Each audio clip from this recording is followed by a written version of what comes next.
The morning sun cast long shadows across the manicured gardens of Kensington Palace as Catherine, the Princess of Wales, stood quietly by her bedroom window. Her fingers traced the condensation on the glass, creating small, perfect circles that disappeared as quickly as they formed. Below, the grounds crew worked methodically, their movements creating a gentle rhythm that normally brought her comfort. Today, however, nothing seemed to ease the weight that had settled in her chest. William found her there an hour later, still in her nightgown, her auburn hair catching the early light. He approached slowly, his footsteps muffled by the thick carpet, and wrapped his arms around her from behind. For a moment, they stood in silence, watching the world wake up beyond their private sanctuary. "The children are asking questions," he said softly, his voice barely above a whisper. Catherine nodded, leaning back against his chest. She had expected this. George, at 11, was old enough to understand that something significant was happening. Charlotte, 9, picked up on emotions like a tuning fork, and even little Louis, at 6, sensed the change in the household's atmosphere. 3 weeks earlier, Catherine had received the diagnosis that would change everything. The words had hung in the air of the sterile medical office like smoke, refusing to dissipate even as she tried to process their meaning. Cancer. The word itself seemed foreign, as if it belonged to someone else's story, not hers. She was 42, healthy, active. She ran after her children, attended countless engagements, stood for hours at state functions. How could her body betray her so quietly, so completely? Dr. Sarah Mitchell, her oncologist, had been gentle but direct. The cancer was treatable, caught early enough that the prognosis was good. But the treatment would be aggressive, demanding. It would require surgery, chemotherapy, and months of recovery. Most importantly, it would require stepping back from the public duties that had defined her adult life. The decision to make the diagnosis public had not been easy. William and Catherine had spent countless hours discussing it, weighing the benefits of transparency against their fierce desire to protect their children's privacy. They had consulted with palace officials, media advisors, and, most importantly, with George, Charlotte, and Louis themselves. "People will want to know," William had said during one of their late-night conversations. They were sitting in their private sitting room, the fire crackling softly in the grate. "They care about you, about us. Hiding it will only make things worse when it inevitably comes out." Catherine had understood the logic, but the emotional weight of sharing such intimate news with the world felt overwhelming. She thought of the thousands of people who would read about her diagnosis over their morning coffee, the millions who would discuss it at dinner tables across the Commonwealth. Her illness would become public property, analyzed and dissected by strangers who felt they knew her because they had watched her wedding, seen her children grow up, followed her fashion choices. But there was another consideration that ultimately tipped the scales. Catherine had always believed in using her platform for good, in being honest about the challenges she faced so that others might feel less alone in facing their own. She had spoken openly about mental health, about the difficulties of early motherhood, about the pressure of public life. How could she remain silent about something that affected millions of families around the world? The palace communications team had worked tirelessly to craft the announcement. Every word was carefully chosen, every phrase examined for its potential impact. They wanted to be clear about the seriousness of the situation without causing panic. They wanted to ask for privacy while acknowledging the public's genuine concern. Most importantly, they wanted to maintain hope while being realistic about the journey ahead. Catherine insisted on recording the video message herself. She wanted people to hear the news from her, in her own words, rather than through a formal statement. The decision surprised the communications team, who were more accustomed to carefully choreographed appearances and scripted remarks. But Catherine was adamant. This was too personal, too important to be filtered through official channels. The filming took place in the garden at Kensington Palace, a location that felt both intimate and appropriate. Catherine chose a simple bench beneath an old oak tree, a spot where she often sat with the children during their private moments. The setting was deliberately informal, designed to feel like a conversation with a trusted friend rather than a royal proclamation. On the morning of the filming, Catherine woke before dawn. She had barely slept, her mind racing through the words she wanted to say. She had written and rewritten her remarks dozens of times, each version feeling either too clinical or too emotional. Finally, she had decided to speak from her heart, to trust that the right words would come. William helped her choose what to wear. They settled on a simple striped sweater, something comfortable and relatable. Catherine laughed softly as she remembered the countless hours she had spent choosing outfits for public appearances, considering the message each color and style would send. Today, the choice felt different. She wanted to look like herself, like the mother and wife she was behind all the titles and protocol. The children were at school when the filming began, a deliberate choice to spare them from witnessing what Catherine knew would be an emotionally charged morning. They had already said their goodbyes in their own way. George had hugged her extra tightly before leaving, whispering that he loved her. Charlotte had picked wildflowers from the garden and placed them on her mother's bedside table. Louis had simply crawled in her lap and stayed there until it was time to go, his small body warm and reassuring against hers. The camera crew was minimal, just two people whom Catherine trusted. She had worked with them before on various projects and felt comfortable in their presence. They set up quietly, efficiently, treating the morning with the gravity it deserved. There was none of the usual chatter that accompanied royal filming sessions. Everyone understood that they were documenting a moment that would become part of history. As Catherine sat on the bench, waiting for the camera to roll, she thought about all the people who would see this message. She thought about the cancer patients who might feel less alone, the families facing similar diagnoses who might find comfort in knowing they were not the only ones struggling. She thought about the children across the Commonwealth who looked up to her, who might learn something about courage and honesty from watching her navigate this challenge. But mostly, she thought about her own children, about the example she wanted to set for them. She wanted them to see that difficult things could be faced with grace, that asking for help was a sign of strength, not weakness. She wanted them to understand that their mother was human, fallible, but determined to fight for every moment she could have with them. The filming itself took only 20 minutes. Catherine spoke clearly and calmly, her hands folded in her lap. She explained the diagnosis, the treatment plan, and her hope for the future.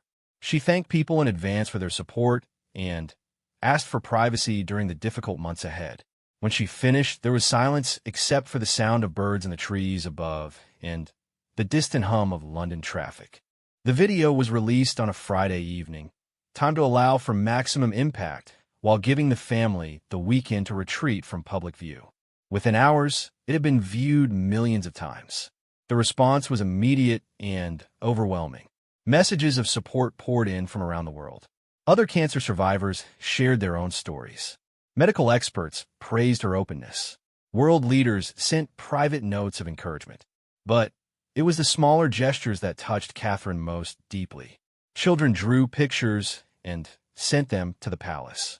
Cancer patients wrote letters describing how her honesty had given them strength.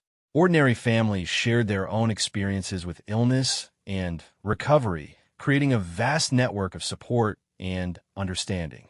The days following the announcement blurred together in a haze of medical appointments, treatment planning, and careful preparation for the months ahead. Catherine found herself moving through her familiar world with new eyes, noticing things she had previously taken for granted. The way morning light fell across the breakfast table, the sound of her children's laughter echoing through the palace corridors, the feeling of William's hand in hers as they walked through their private garden. She began to understand something that she had never fully grasped before, that every ordinary moment was actually extraordinary, that the simple act of being present with the people she loved was the greatest privilege of all. The diagnosis had forced her to confront her own mortality in a way that felt both terrifying and oddly liberating. If her time was limited, she wanted to spend it purposefully, meaningfully. The treatment plan was aggressive, but hopeful. Surgery would come first, followed by several months of chemotherapy. Dr. Mitchell had been optimistic about the outcome, but honest about the challenges ahead. Catherine would lose her hair, experience fatigue and nausea, and need to step back from almost all her public duties. For someone who had spent the last 13 years of her life in constant motion, the prospect of forced rest felt almost as daunting as the illness itself. William had immediately rearranged his own schedule to be more present at home. As the heir to the throne, his responsibilities were numerous and complex, but he made it clear that his family came first. He would take on some of Catherine's patronages temporarily, and other members of the royal family would step in where possible. The palace machinery would adapt, as it always had during times of crisis. The children, meanwhile, were processing the news in their own ways. George, with his serious nature and growing understanding of his future role, worried about his mother but tried to hide his fears. Catherine often found him reading medical websites on his tablet, researching cancer treatments with a determined focus he usually reserved for football statistics. She gently discouraged these deep dives while appreciating his need to understand what was happening. Charlotte approached the situation with her characteristic emotional intelligence, seeming to sense exactly when her mother needed a hug or a distraction. She began leaving small gifts around the house, drawings, flowers, little notes saying, "I love you, Mummy," that Catherine would find tucked into books or placed on her pillow. These tiny gestures became daily treasures that Catherine looked forward to discovering. Louis, perhaps because of his age, seemed the least affected by the news. He continued his usual whirlwind of activity, demanding piggyback rides and bedtime stories with undiminished enthusiasm. Catherine found his normalcy comforting, a reminder that life would continue even as everything else seemed to be changing. As the surgery date approached, Catherine began a series of private goodbyes.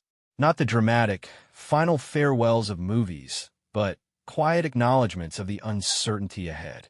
She spent extra time with each child, creating small traditions and memories that would sustain them during her recovery.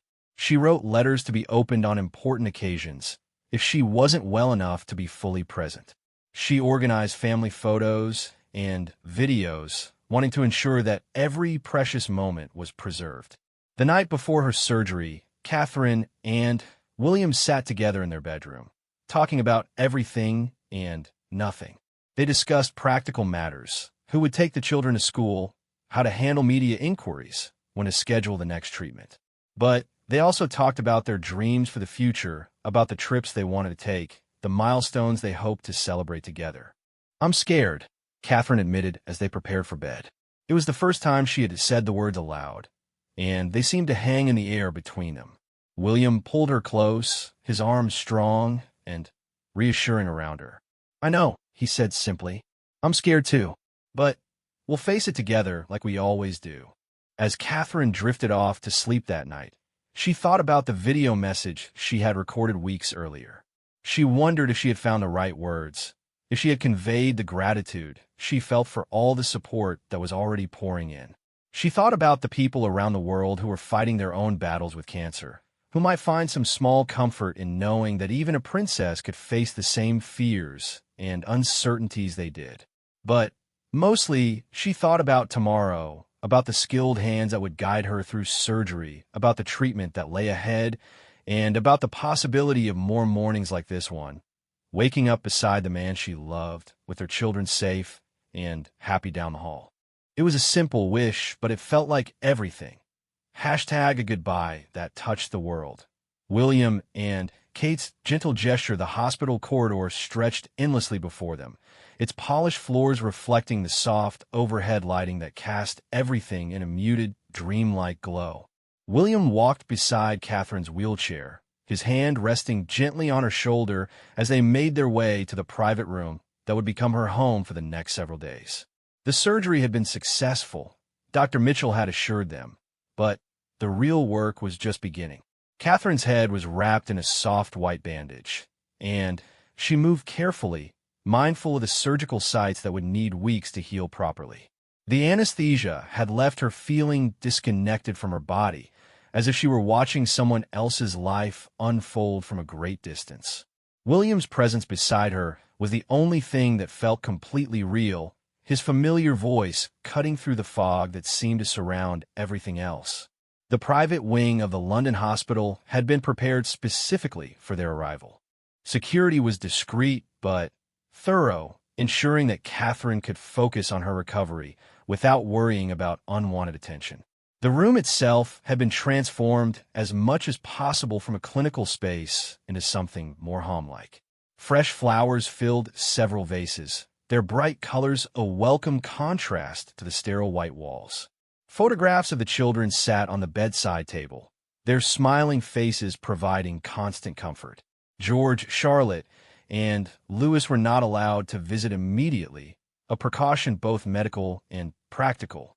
Dr. Mitchell had recommended limiting visitors during the first few days, when Catherine's immune system would be at its most vulnerable. The children were staying at their grandmother's house, cared for by a carefully chosen team of staff who understood the delicate balance between maintaining routine and acknowledging that everything had changed. William had arranged to stay in the hospital, sleeping on a small sofa that converted into a bed.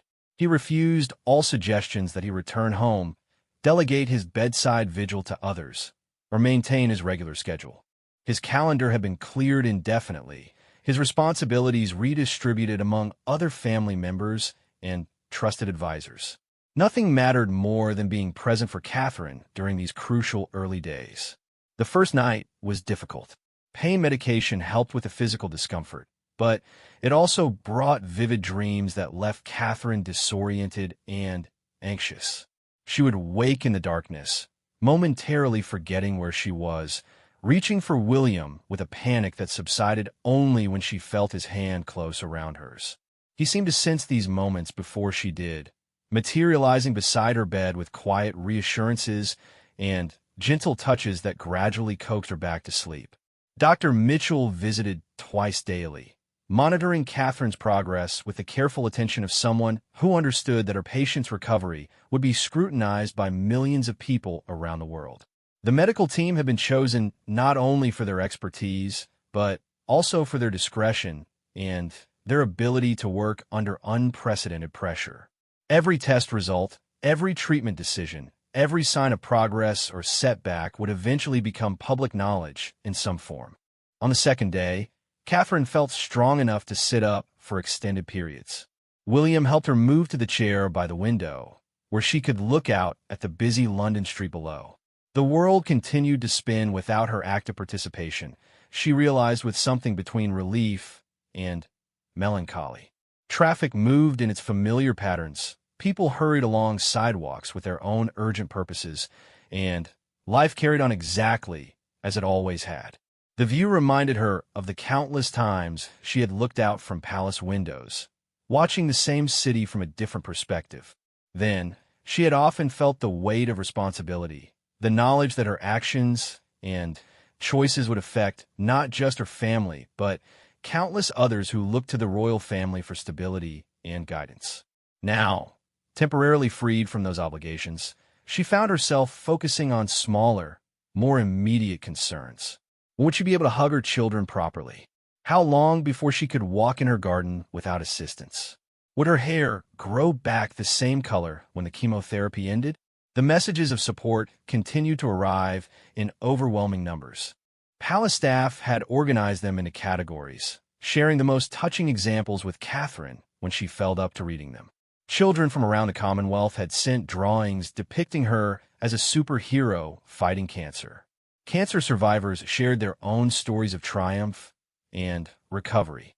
Medical professionals offered encouragement and practical advice. World leaders sent formal statements, but also personal notes that revealed their genuine concern for her well-being. One letter particularly moved her. It came from a young mother in Canada who had been diagnosed with the same type of cancer 2 years earlier. She wrote about the fear, the uncertainty, and the gradual journey back to health. She described how Catherine's video announcement had given her strength during her own darkest moments, and how she wanted to return that gift of hope. The letter was handwritten, filled with specific details about treatment side effects and practical tips for managing them. It felt like advice from a trusted friend rather than a stranger on another continent. William read these messages aloud when Catherine was too tired to focus on the words herself.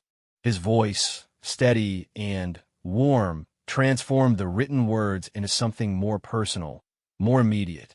He had always been her connection to the outside world during their most private moments, helping her process the public reaction to their lives and choices.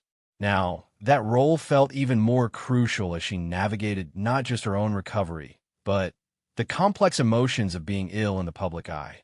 The children called every evening, their voices bright and cheerful over the phone. They had been coached by their grandmother and staff to keep the conversations light and positive, but Catherine could hear the questions they weren't asking, the worries they were trying to hide. George's voice sounded older somehow, weighted with a seriousness that hadn't been there before. Charlotte chattered about school and friends with determined cheerfulness, filling any potentially awkward silences with stories and observations. Louis, truest to his nature, simply wanted to know when Mummy was coming home and whether she would be strong enough to play with him. These conversations became the highlight of Catherine's day, but they also highlighted how much she was missing. Charlotte had lost a tooth, an event that would normally warrant immediate attention and celebration. George had scored a goal in football, an achievement he was bursting to share in person. Louis had learned to tie his shoes, a milestone that Catherine had been helping him work toward for months. Life was happening without her, and while she was grateful that her children were resilient and adaptable, she also felt a deep sadness about the moment she was missing. On the fourth day, Dr. Mitchell declared Catherine strong enough to begin the next phase of her treatment planning. The surgery had been successful in removing the cancerous tissue, but the chemotherapy would be crucial in ensuring that any remaining cancer cells were eliminated. The treatment protocol was aggressive, designed to give Catherine the best possible chance of complete recovery. It would begin in 2 weeks, allowing her time to recover from surgery before subjecting her body to the additional stress of chemotherapy. The discussion of chemotherapy brought new fears and practical considerations. Catherine would lose her hair within the first few weeks of treatment. She would experience fatigue, nausea, and other side effects that would make it impossible to maintain her usual schedule. Most significantly, her immune system would be compromised, requiring careful isolation from crowds, and even family members who might be carrying common illnesses that could become dangerous for someone undergoing treatment. William listened carefully as Dr. Mitchell explained the timeline and expectations. He asked detailed questions about side effects, about what Catherine could and couldn't do during treatment, about how to best support her through the difficult months ahead. His background in emergency services had taught him to approach crisis situations with methodical planning, and he applied that same systematic thinking to Catherine's care. They began making lists, practical lists about medication schedules and appointment dates, emotional lists about what mattered most during the treatment period, lists of people who should be informed about treatment progress, and lists of those who should be kept at a respectful distance. The act of organizing these details gave them both a sense of control over a situation that often felt overwhelming and unpredictable. Catherine's discharge from the hospital was scheduled for the following day, contingent on her continued progress and the absence of any complications. The prospect of returning home filled her with conflicting emotions. She was desperate to see her children, to sleep in her own bed, to reclaim some sense of normalcy. But she was also anxious about managing her recovery outside the protective environment of the hospital, where medical help was always immediately available. The evening before her discharge, Catherine and William talked long into the night about the changes that awaited them at home. Their relationship had always been built on mutual support and shared responsibility, but the cancer diagnosis had shifted those dynamics in ways they were still learning to navigate. William would need to take on more domestic responsibilities while continuing his royal duties.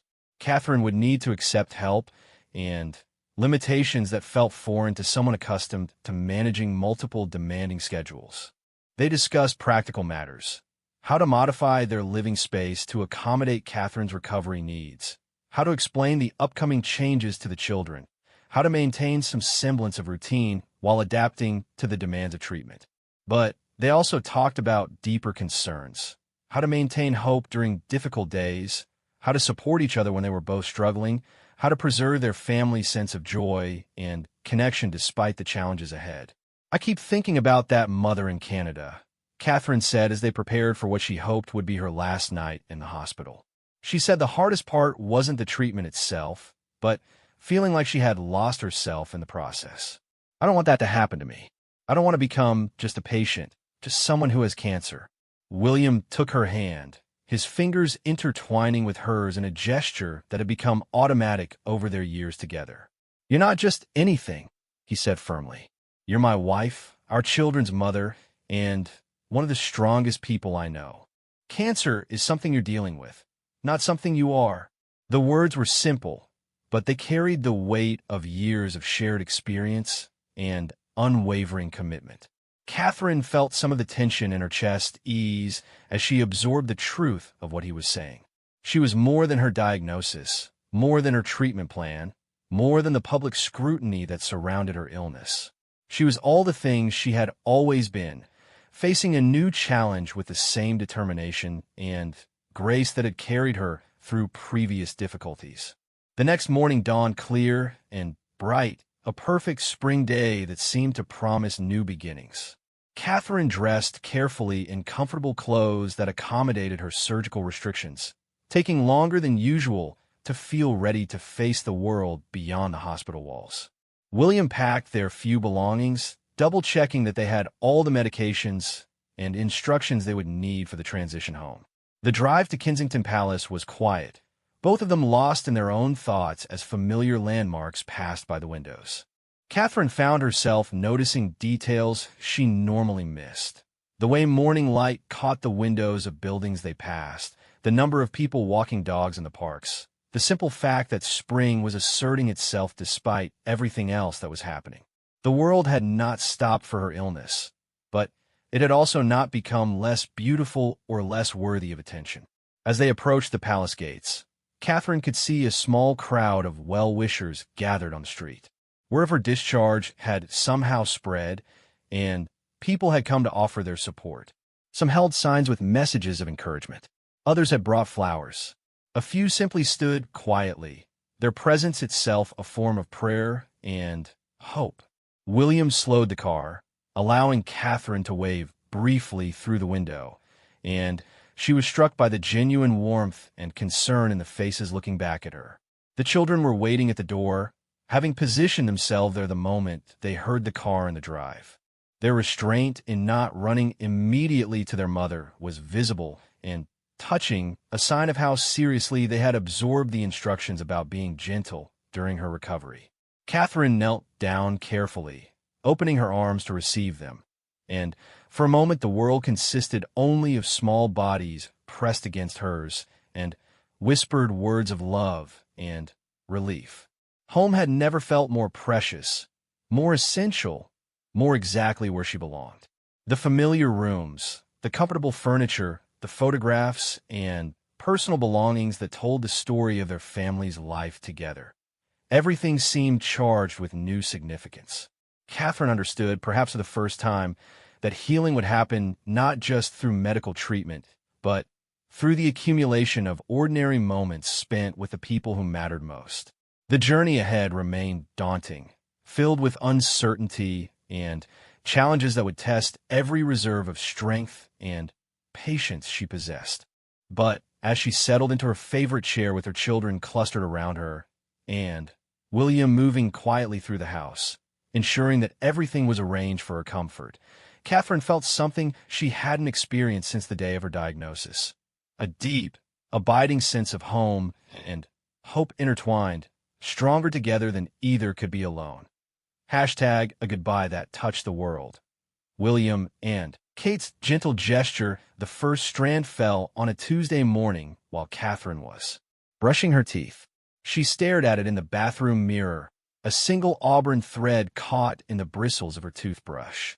Dr. Mitchell had warned her this would happen, but knowing something intellectually and experiencing it emotionally proved to be entirely different things. The hair loss from chemotherapy was beginning, right on schedule, and with it came a profound shift in how Catherine saw herself and her place in the world. She had started her chemotherapy treatments 3 weeks earlier, making the journey to the private cancer center every other week with William by her side. The The building was modern and welcoming, designed to feel more like a spa than a medical facility. The staff were kind and professional, treating Catherine with the same gentle efficiency they showed all their patients while being mindful of the unique circumstances her public profile created. The treatment itself lasted several hours each session. Catherine would settle into a comfortable reclining chair in a private room while the chemotherapy drugs slowly dripped in her bloodstream through an intravenous line. William would sit beside her, sometimes reading aloud from books they both enjoyed, sometimes simply holding her hand while she dozed. These sessions became their own strange form of intimacy, quiet hours stolen from the outside world where they could simply exist together without the demands of duty or protocol. The side effects had started gradually. First came the fatigue, a bone-deep tiredness that no amount of sleep seemed to cure. Catherine, who had spent years maintaining a schedule that would exhaust most people, found herself needing afternoon naps and going to bed earlier than her youngest child. The woman who had once juggled multiple charitable engagements in a single day now needed to rest after a brief walk in her garden. Then came the nausea, arriving in waves that could be managed but never completely eliminated. Certain smells became unbearable. Food she had always enjoyed suddenly tasted wrong or made her feel sick.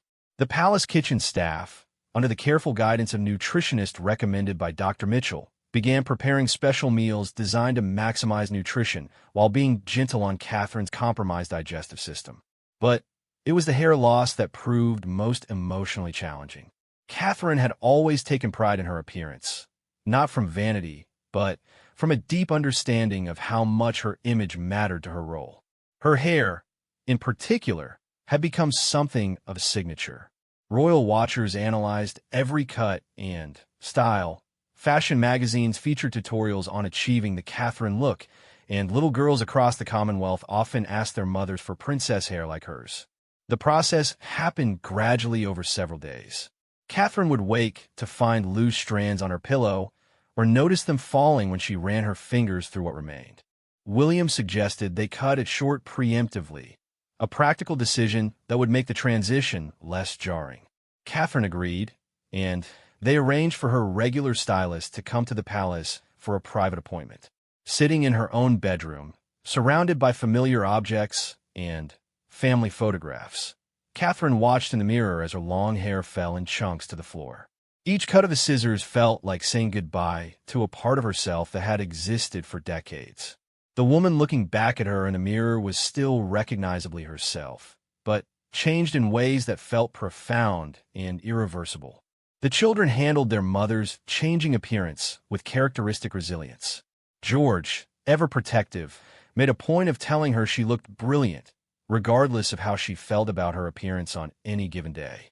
Charlotte became interested in the practical aspects of hair loss, asking scientific questions about why chemotherapy had this effect and whether it hurt when the hair fell out.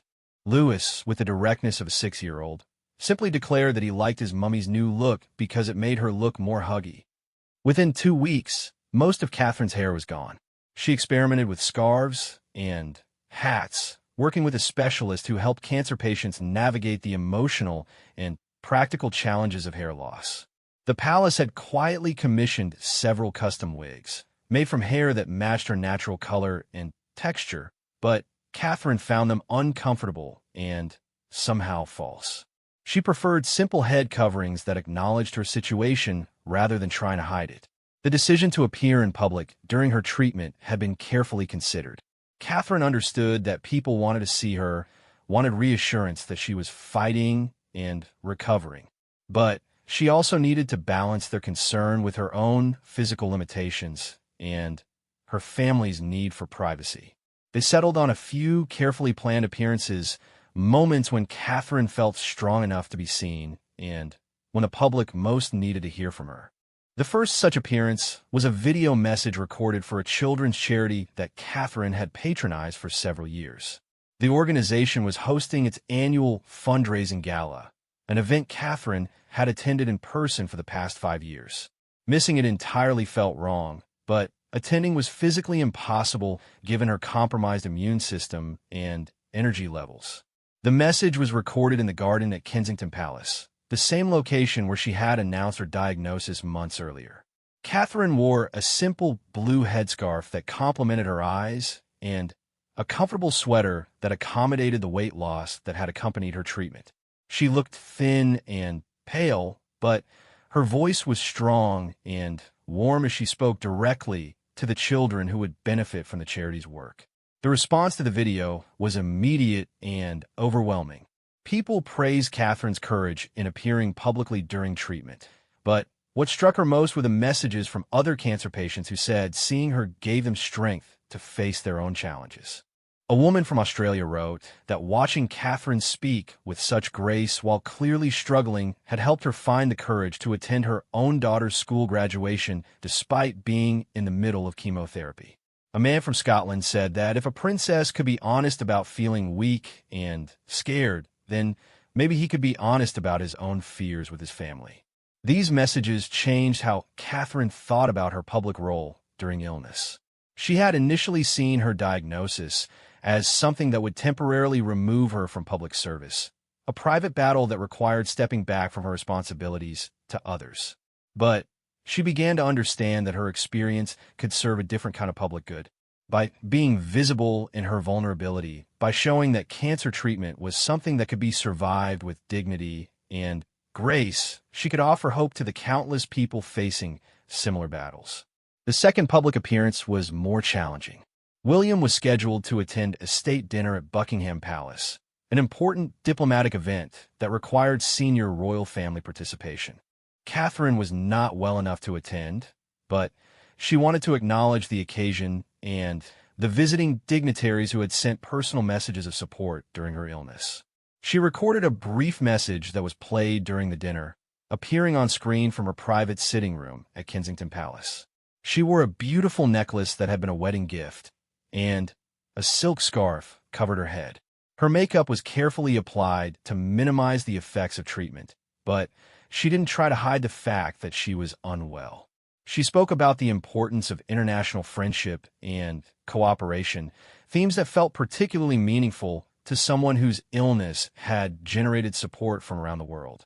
The video lasted only 3 minutes, but preparing for it took most of the day. Catherine needed frequent breaks, both to manage fatigue and to deal with waves of nausea that could strike without warning. William stayed with her throughout the filming, offering quiet encouragement and helping her maintain focus when the side effects threatened to overwhelm her concentration. Between public appearances, Catherine's days followed a careful routine designed to maximize her energy and minimize exposure to infection.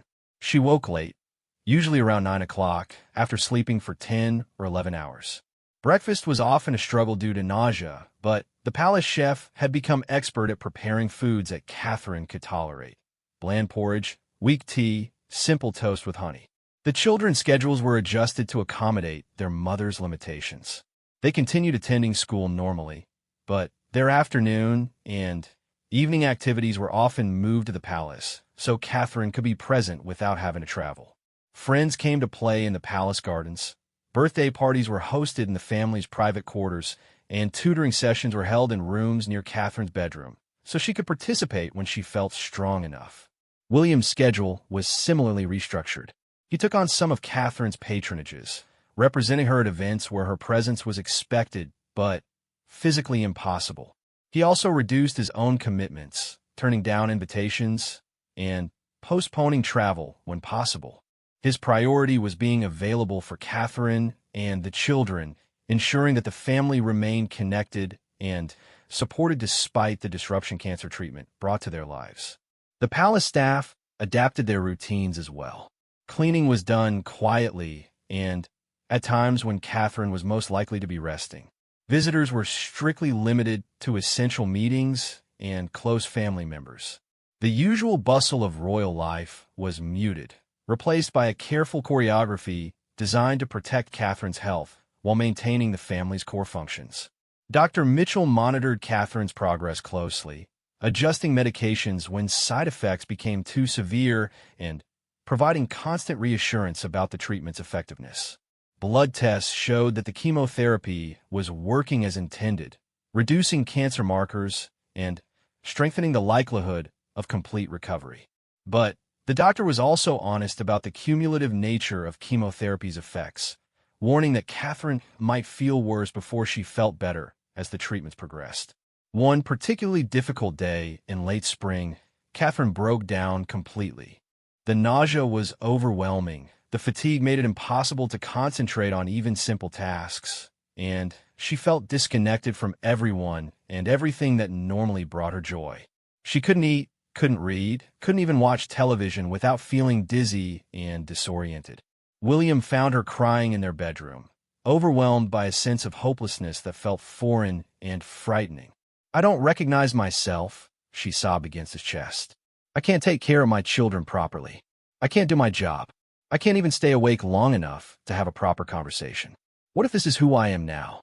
What if I never get better?"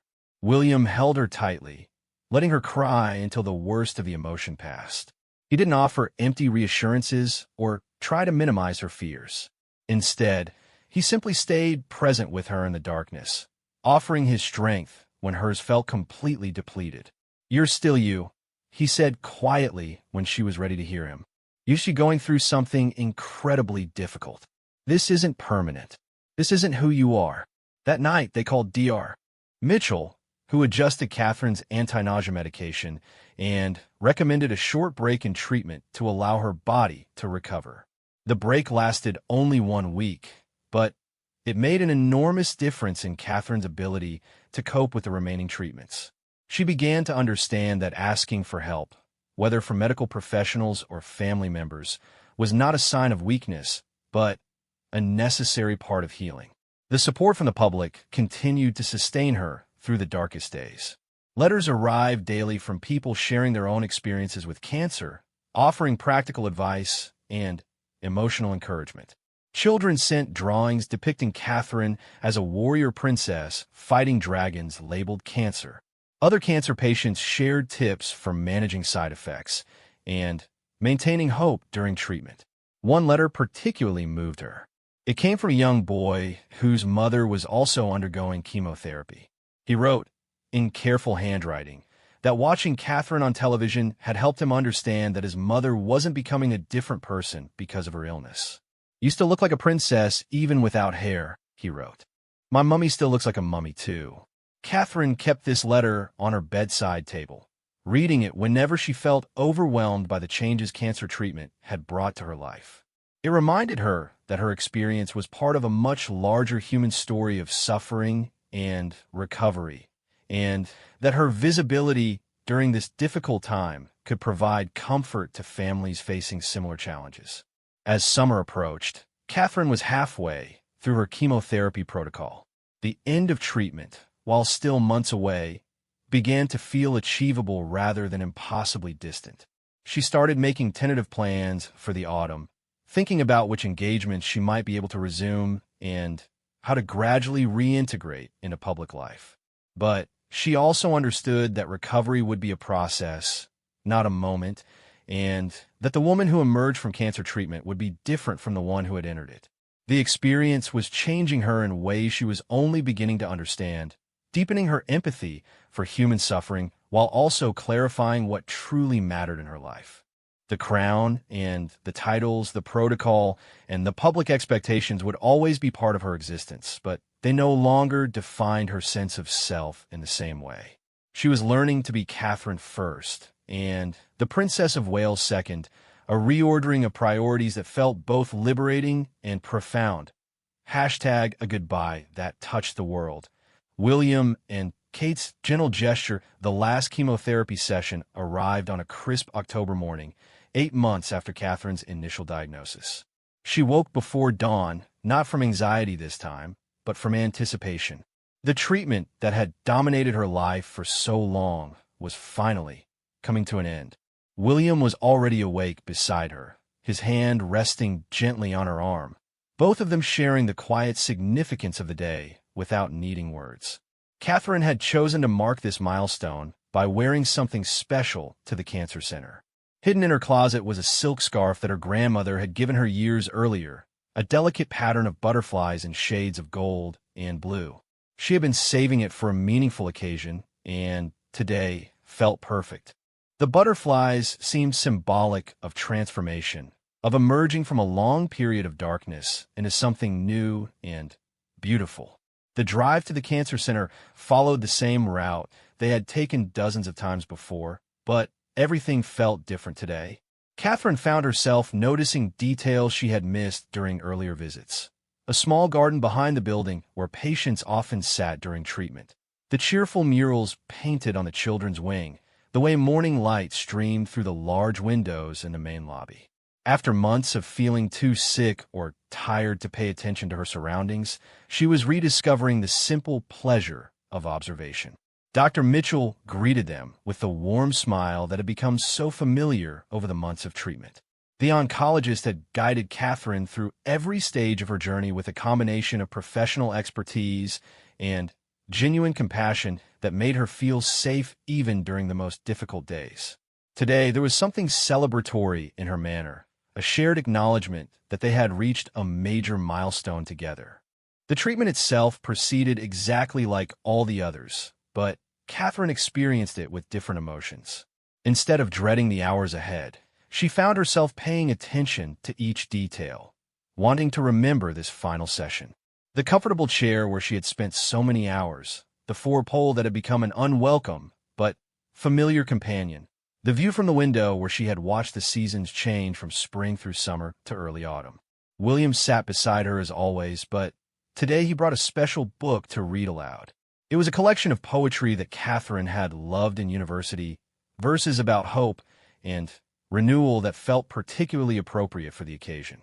His voice, steady and warm, filled the quiet room as the final chemotherapy drugs flowed into her system, carrying with them the promise of healing and recovery. Halfway through the session, Catherine felt strong enough to make a video call to the children, who were at school but had special permission to take a break for this momentous occasion. Their faces appeared on her tablet screen, bright and excited, understanding that today marked the beginning of their mother's full recovery. George, Charlotte, and Louis took turns talking to her, sharing news from their day and expressing how proud they were of her strength and courage. "Will you be completely better now, Mummy?" Louis asked with the directness that always made Catherine smile. "Not immediately, my love," Catherine replied honestly. "It will take time for my body to get strong again. But yes, I'm going to get better now." Charlotte wanted to know if Catherine's hair would grow back, a question that had fascinated her throughout the treatment process. Catherine explained that it would, probably in a different color and texture than before. She had been warned that many cancer patients experience changes in their hair after chemotherapy, sometimes ending up with curlier or grayer hair than they had originally. George, with his characteristic thoughtfulness, asked if she was scared about what came next. It was a perceptive question that caught Catherine off guard. She realized that she was nervous about the transition from active treatment to recovery, about learning to trust her body again, and gradually resuming the responsibilities she had stepped back from. "A little scared," she admitted, "but mostly excited. I'm ready to start feeling like myself again." When the video call ended, Catherine settled back in her chair to finish the final hour of treatment. She thought about the months that lay ahead, the gradual process of regaining her strength and energy. Dr. Mitchell had explained that recovery from chemotherapy could take several months, that she should expect good days and difficult days as her body adjusted to life without the powerful drugs that had been fighting the cancer. The plan for the coming weeks was carefully structured but flexible. Catherine would continue to have regular checkups and blood tests to monitor her progress. She would work with a physical therapist to rebuild the strength and stamina that months of treatment had depleted. Most importantly, she would begin the emotional work of transitioning from cancer patient back to her role as wife, mother, and public figure. The children had been prepared for this transition period as well. They understood that while the treatment was ending, their mother would need continued patience and support as she recovered fully. The palace had arranged for additional tutoring and childcare support, ensuring that Catherine could rest when needed without feeling that she was failing in her responsibilities as a mother. When the final drops of chemotherapy finished flowing through the foreline, Dr. Mitchell personally removed the needle and placed a small bandage over the injection site. "Congratulations," she said simply. "You've completed your treatment successfully. The scans and blood work all show excellent progress. We'll continue monitoring you closely, but you should be very proud of what you've accomplished." Catherine felt tears welling up in her eyes, but they were tears of relief and gratitude rather than sadness. She had done it. She had endured months of treatment that had tested every reserve of physical and emotional strength she possessed. She had maintained her role as a mother and wife while fighting for her own survival. She had used her public platform to offer hope to other cancer patients while protecting her family's privacy and well-being. The drive home from the cancer center was celebratory but subdued. Both Catherine and William understood that while this was a major milestone, the journey was not completely over. Recovery would be a gradual process, and there would always be some uncertainty about the future. Cancer had taught them both to value each day they had together rather than taking their health and happiness for granted. At home, the staff had prepared a quiet celebration.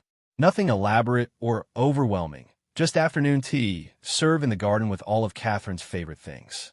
The children had made cards and small gifts to mark the occasion. Charlotte had written a poem about her mother's bravery. George had researched facts about cancer recovery rates to reassure himself about the future. Louis had simply drawn a picture of their family holding hands under a rainbow. Sitting in her garden, surrounded by her family, and enjoying the autumn sunshine, Catherine felt a profound sense of gratitude for the support that had carried her through the darkest period of her life. William's unwavering presence, the children's resilience and love, the skill and compassion of her medical team, the incredible outpouring of support from people around the world, all of these had contributed to her ability to complete treatment successfully. Over the following weeks, Catherine began the slow process of returning to public life. Her first appearance was a small, private event for one of her charities, an organization that supported families dealing with cancer. She spoke briefly about her own experience, emphasizing the importance of hope, support, and access to excellent medical care. The audience was small, but deeply moved by her honesty and vulnerability. The response to her return was overwhelming. Media coverage focused not just on her recovery, but on how her openness about cancer had changed public conversations about the disease. Cancer charities reported increased donations and volunteer participation. Other public figures began speaking more openly about their own health challenges. Catherine's willingness to be vulnerable in public had created space for others to share their struggles and seek support. Her hair began growing back slowly, appearing first as a soft fuzz that gradually thickened and darkened. True to Dr. Mitchell's prediction, it came back clearer and slightly grayer than before. Catherine decided to embrace the change rather than trying to recreate her previous look. The new hair felt symbolic of her transformation, evidence of everything she had survived and overcome. The children were fascinated by the regrowth process, checking for progress every few days and celebrating each millimeter of new hair as a sign of their mother's recovery. Charlotte asked if she could touch the new growth, marveling at its soft texture. George declared that he liked the new color better than the old one.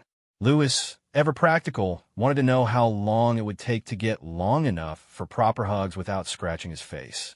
As Christmas approached, Catherine felt strong enough to resume many of her regular activities. She began taking on more public engagements, though she was careful to pace herself and avoid overcommitment. She worked closely with her staff to create a schedule that balanced public duties with family time and personal recovery needs. One of her first major appearances was at a carol service at Westminster Abbey, an annual event that had special significance for her family. Standing in the historic church, surrounded by hundreds of voices raised in song, Catherine felt overwhelmed by a sense of joy and thanksgiving that would have been impossible to imagine during the darkest days of her treatment. The service included prayers for those affected by illness and loss, and Catherine found herself thinking about all the people who had shared their stories with her over the past year. The cancer patients who had found strength in her example, the families who had written to offer support, the medical professionals who had dedicated their lives to healing others. All of these people were part of her story now, connected to her recovery in ways that extended far beyond her own personal experience.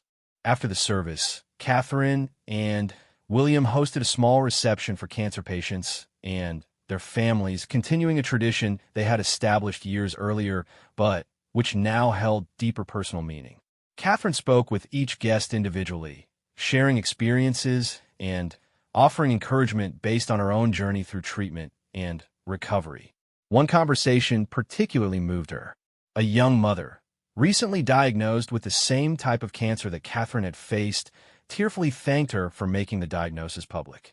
"Seeing you go through treatment gave me hope that I could do it too," she said. "You showed me that it was possible to be scared and strong at the same time, to be sick and still be a good mother."